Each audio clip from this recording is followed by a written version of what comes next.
ఎవరమ్మా నా చుట్టుపక్కల పిల్లపాట పడలేము మా ముండ మోసాడు సార్ మొత్తం యాదవ్ సుధాకర్ వచ్చి నిదానంగా చెప్పు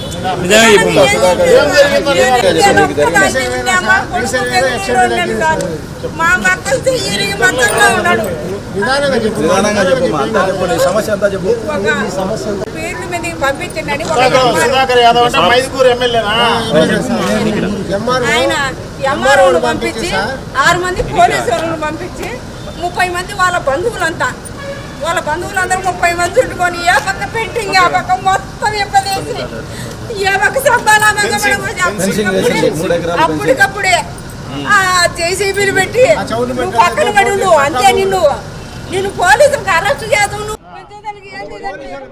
ఎవరు మీరు సార్ అని అడిగినా నేను దండం పెట్టి దయచేసి ఎవరు మీరు సార్ అంటే నేను ఎంఆర్ఓను పుట్టా సుధాకర్ పంపించే నేను వచ్చినాను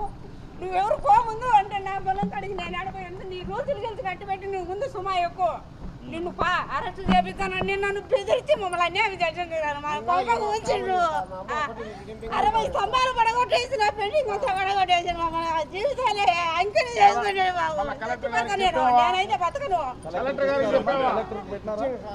ఇచ్చినాం సార్ మఠము పోలీసు వాళ్ళు ఎంత దారుణమైన పని చేశారు వాళ్ళ యాదవులు అంట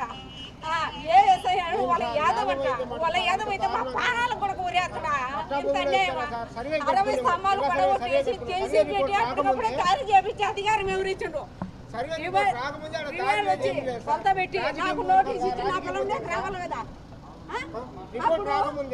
ఏది ఒక్క రెస్పాన్స్ కూడా లేకుండానే దారి చేపించింది కొత్త సుధాకర్ దారుణమైన పని చేసే బదులు మా కొంతమంది కథలు పెట్టి సభ సార్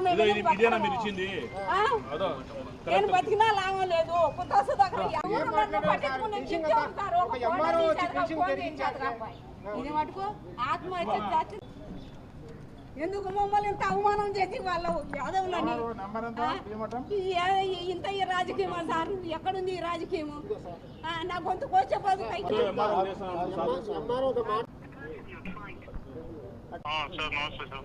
నమస్తే ఏం లేదు నిన్న చిన్నశెట్టిపల్లెలో నాగిశెట్టిపల్లెలో మఠం మండలంలో మా నాగిశెట్టిపల్లెలో మన రామసుబ్బారెడ్డి సుబ్బలక్ష్మ గారి భూమిలో మరి వాళ్ళ అనుమతి లేకోకుండా అది పట్టా భూమిలో రోడ్డు ఎలా వేస్తున్నారు మీరు పోలీసులు మీరు అంతా పోయేసేసి రోడ్డు వేసినారంట వాళ్ళకి నోటీస్ అది ఇచ్చేది ఏం లేదా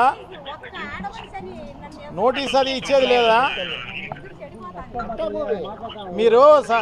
నోటీస్ ఇచ్చి సర్వే చేసి అది పట్టా భూమే డీఫామా ఈరోజు జాయిన్ అయినారా మళ్ళీ నిన్న చేసిన వాళ్ళు ఎవరు మరి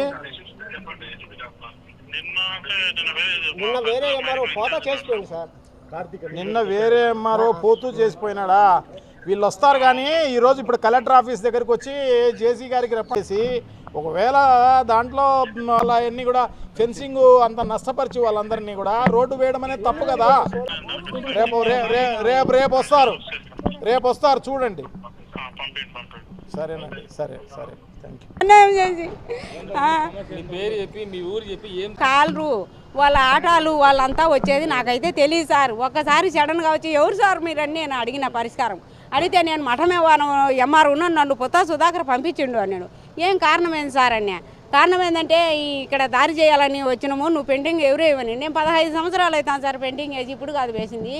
కానీ నన్ను ఎందుకు ఇంత ప్రెజర్ చేస్తారు ఏం మ్యాప్ ఉందేమో రికార్డు మూలంగా తీసుకోవాలి సార్ అని నేను చెప్పిన నీ రూల్స్ మాత్రం పక్కన పెట్టి మర్యాదగా నిన్ను మాత్రం కేసు చేస్తాను నేను సుమాలు ఎక్కించా ముందు నీ కేసు రిజిస్టర్ చేస్తానంటాను సార్ కేసు రిజిస్టర్ చేసి సర్వే చేసి నాకు నోటీస్ అయినా ఇవ్వాలి కదా నోటీస్ ఇవ్వకుండా నాకు ఏ పరిష్కారం చేయకుండా ఒక ఆడమనిషి మీదకి 5 మంది పోలీసులు ఒక ఎంఆర్ఓ ఫీల్డ్ మీదకి వచ్చి తీయలే ముందు పిల్చల్లి చేసి ఇవ్వండి అంటే నేను ఏం మాట్లాడాను సార్ ఒక కుక్కను కట్టేసినట్టు కట్టేసింది సార్ నన్ను 40 మంది వచ్చిండ్రు 40 మంది వచ్చి వాళ్ళు ఇష్టం వచ్చినట్టు మళ్ళీ ఏ పక్క పట్టుకున్నాను ఏ పక్క చుట్టుకున్నారు పెయింటింగ్ బండింగ్ అన్ని స్తంభాలు కొన్నాళ్ళు పువ్వేసి దొబ్బుతా అంటే నన్ను దౌర్జన్యంగా నువ్వు ముందు పక్కకు లేని మీద కేసు రిజిస్టర్ చేస్తామంటాను కేసు రిజిస్టర్ చేసి ఎక్కడికైనా వస్తానండి నేను ఎక్కడికైనా వస్తావు నా పట్టా పొలం పోగొట్టుకొని నువ్వు దారి ఎవరని చెప్పిండ్రు దారి ఉంటే తీసుకో పొలాలలోకి 15 సంవత్సరాల నాడు వేసిన పెయింటింగు నిన్నైతే ఒక పుత్తా సుధాకర్ వచ్చి 2 గంటలకు స్తంభాలు పడగొట్టేసిండ్రు పెయింటింగ్ అంతా ఇప్పదీసి అంతా కూలబెట్టి ఒక పుల్లసౌడు అంతా నా పొలానికి 80 టిప్పులు మట్టి తోలిండ్రు సార్ 80 టిప్పులు మట్టి కావాల్సింది తోలిండ్రు ఇప్పుడు మనుషులు కూడా అదే పనిగా జేసీబీ అంటే ఆయనకు ఆర్డీఓ సార్కు చెప్పినారు మేము మనుషులం పోచి ఏం చేస్తామని మనుషులే పోసుకుంటాను సార్ నా పొలం పైన ఆ ఉప్పు సౌడు ఆ పుల్ల దుమ్మంతా తెచ్చి కావాల్సింది దౌర్జన్యంగా 80 టిప్పులు మట్టి ఇడిచిండ్రు నా పరిస్థితి ఏంది ఏమి చేయాలి సత్యేనా బతికేనా